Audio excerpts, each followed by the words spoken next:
नमस्कार, मैं अर्चना त्रिपाठी शुक्ला हिंदी नोट्स के यूट्यूब चैनल पर आपका स्वागत करते हैं।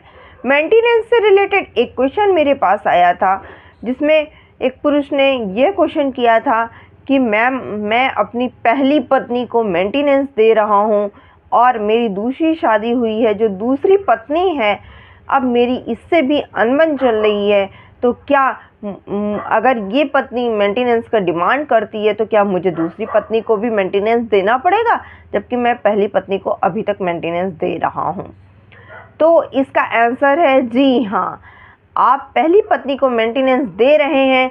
अगर आपकी दूसरी पत्नी मेंटेनेंस की मांग करती है और कोर्ट ने जो है मेंटेनेंस स्वीकार कर लिया है, तो आपको दूसरी पत्नी को भी मेंटेनेंस देना पड़ेगा, भले ही आप पहली पत्नी को मेंटेनेंस दे रहे हैं।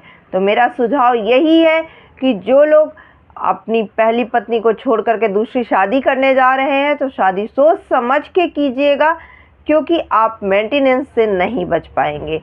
अगर आप दो पत्नियां हैं आपके पास, तो आप दोनों पत्नियों को आपको मेंटेनेंस देना पड़ेगा, अगर दोनों पत्नियों से अनबन होती है तो।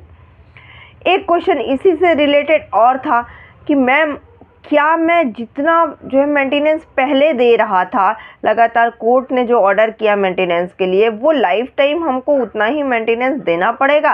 तो आपको बता दें कि कुछ ऐसी परिस्थितियां होती हैं जहां पर आपको मेंटेनेंस को कम किया जा सकता है या फिर मेंटेनेंस को आपके ख़त्म भी किया जा सकता है। जैसे कि यदि आपकी पत्नी दूसरी शादी कर लेती है, तो आपका मेंटेनेंस ख़त्म हो जाएगा, आपको मेंटेनेंस नहीं देना पड़ेगा। या फिर आपकी कुछ परिस्थिति ऐसी आ गई है कि अब आप मेंटेनेंस देने के काबिल नहीं रह गए हैं, तो आप कोर्ट में यह प्रूफ करके मेंटेनेंस को कम कराया जा सकता है। जैसे आपकी जॉब चली गई है, या फिर आपके बिजनेस में लॉस हो गया है, या कुछ ऐसे आपके साथ अनहोनी हो गई है, आपकी जो है तबीयत ख़राब हो गई है, या फिर आपका एक्सीडेंट हो गया है। तो ये कई ऐसे रीज़न हैं जहाँ पर आप मेंटेनेंस कम करा सकते हैं।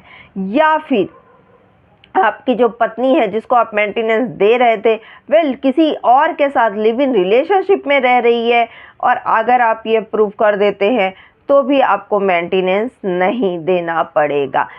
साथ ही साथ अगर पत्नी जो है मेंटेनेंस पाने के बाद में उसको कोई अच्छी जॉब मिल गई जिसकी इनकम जो है आपसे ज़्यादा है, तो भी आपको मेंटेनेंस नहीं देना पड़ेगा, आपका मेंटेनेंस ख़त्म हो जाएगा। ऐसे और कई रीज़न हैं जहाँ पर जो है पत्नी खुद से मना कर सकती है कि नहीं, अब मुझे मेंटेनेंस नहीं चाहिए। या फिर अगर आप बच्चों का भी मेंटेनेंस दे रहे हैं, पत्नी का भी मेंटेनेंस दे रहे हैं, और बच्चे आपके अब जॉब करने लगे हैं, बच्चे 18 साल से ऊपर हो गए, 21 साल से ऊपर हो गए हैं, और अगर अब वह जॉब करने लगे हैं, तो फिर वहाँ पर आपका बच्चों को जो दिया जाने वाला मेंटेनेंस है वह बंद हो सकता है। उसके लिए भी आपको कोर्ट में प्रूफ देना पड़ेगा। ये कई ऐसी स्थितियां हैं जहां पर आपका मेंटेनेंस कम हो सकता है या फिर मेंटेनेंस बंद भी हो सकता है, लेकिन ये तभी होगा जब आपको इसके लिए प्रूफ देना पड़ेगा।